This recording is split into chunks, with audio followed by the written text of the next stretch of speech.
The train pulled into Clarksdale, Mississippi on a Tuesday morning in August of 1943, and the men inside it had spent the last 11 days constructing a picture in their minds of what waited at the end of the line.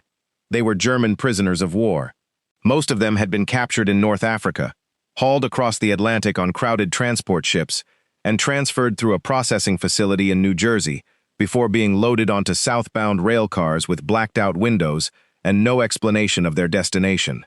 The rumors that passed between the cars were consistent in their darkness. Hard labor in killing heat, minimal food, guards who would use any excuse available. A country that had every reason to treat its enemies as enemies, and no reason to do otherwise.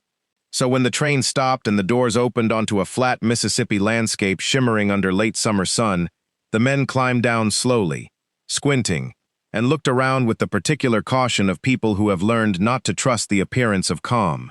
The camp was low and wide, set back from the road behind a modest fence line.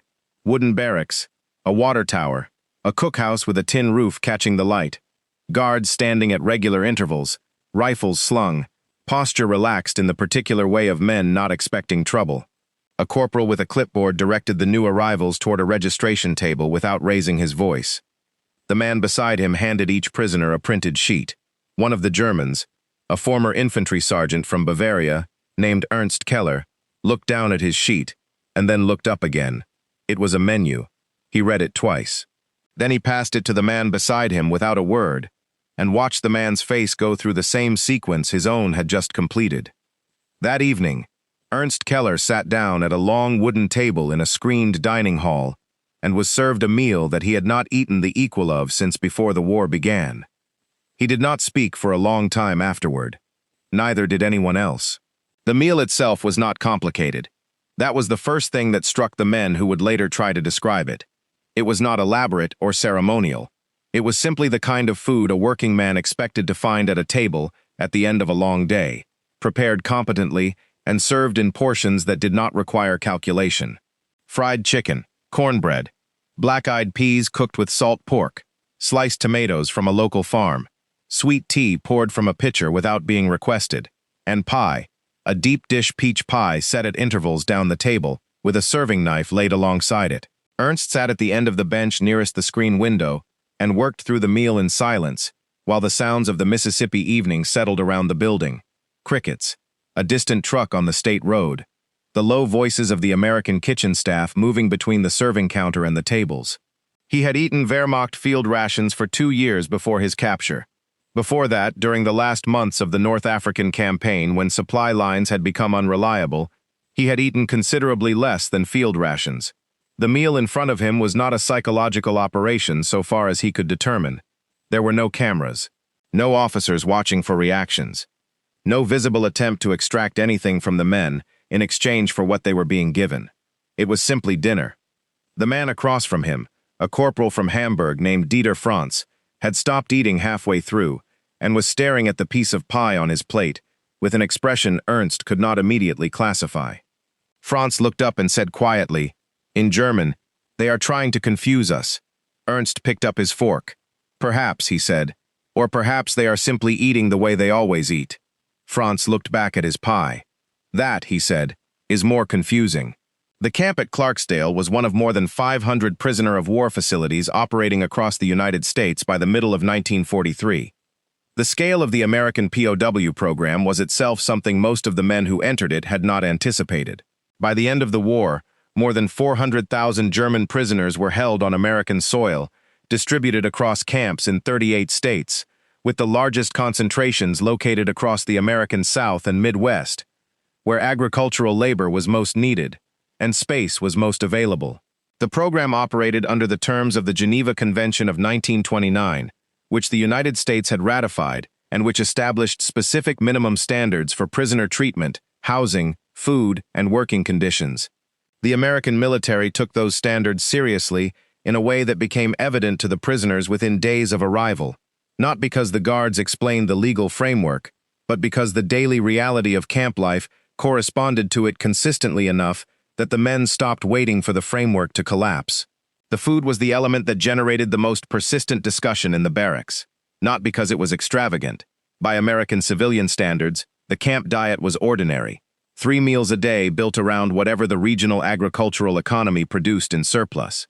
In Mississippi, that meant pork, cornbread, sweet potatoes, field peas, watermelon in season, and the fried chicken that had greeted them on the first evening, and that appeared on the rotation with a regularity that became one of the camp's fixed reference points. The prisoners were receiving, by careful caloric measurement, the same daily food allocation provided to American soldiers stationed domestically. This fact, when it eventually circulated through the barracks, produced a reaction that varied considerably by individual temperament. Some men found it insulting in a way they could not entirely explain, as if being fed well by an enemy implied something about the enemy's confidence that the men were not yet prepared to absorb.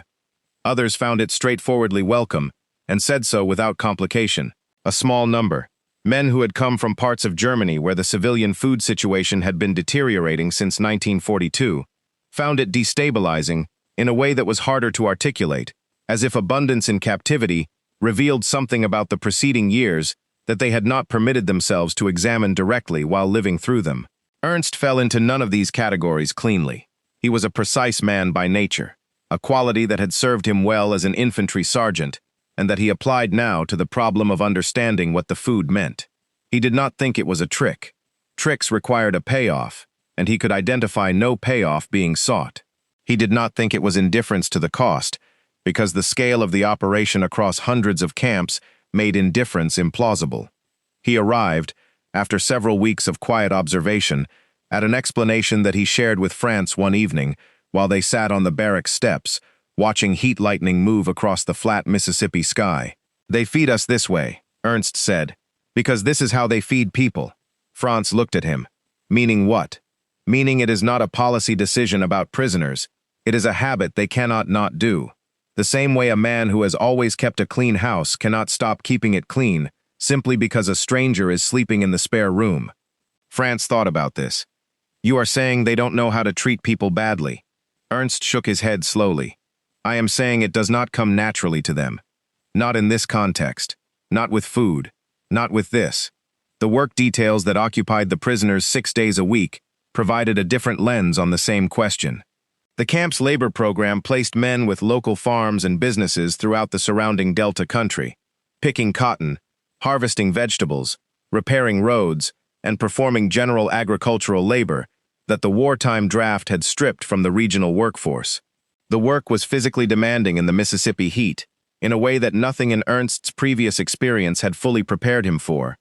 The humidity sat on the skin like a second garment. The flat fields offered no shelter from the afternoon sun. The men drank more water in a single day than they had been accustomed to drinking in 3. But the conditions of the work itself were regulated in ways that continued to generate the same low-grade collective astonishment the food had first produced. Mandatory rest periods in the shade during the hottest hours. Water provided at regular intervals without being requested. Medical attention available and used for conditions that in Wehrmacht field service would not have qualified as injuries warranting notice. The farmers who employed the work details treated the prisoners with a pragmatism that was, in its own way, as disorienting as anything else about the experience. These were men whose sons and brothers were fighting Germans in North Africa and Italy, and, by late 1943, in the first engagements in Western Europe. The war was not abstract to them, and yet the transaction of the workday proceeded on terms that were civil, in the plain, functional sense of that word. Instructions given clearly. Work assessed fairly.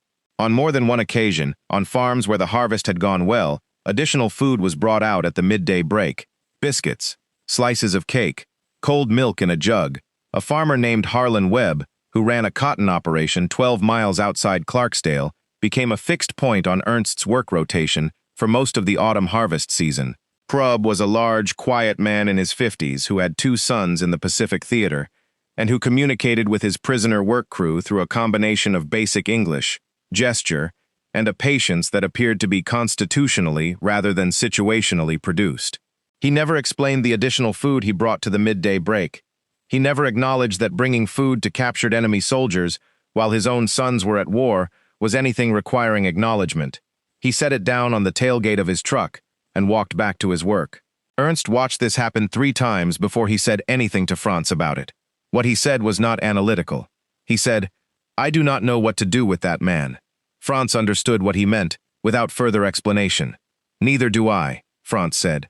The letters that the prisoners were permitted to write home under the Geneva Convention terms began, by late autumn, to include passages that the American censors who reviewed them flagged not for security content, but for the quality of bewilderment they expressed.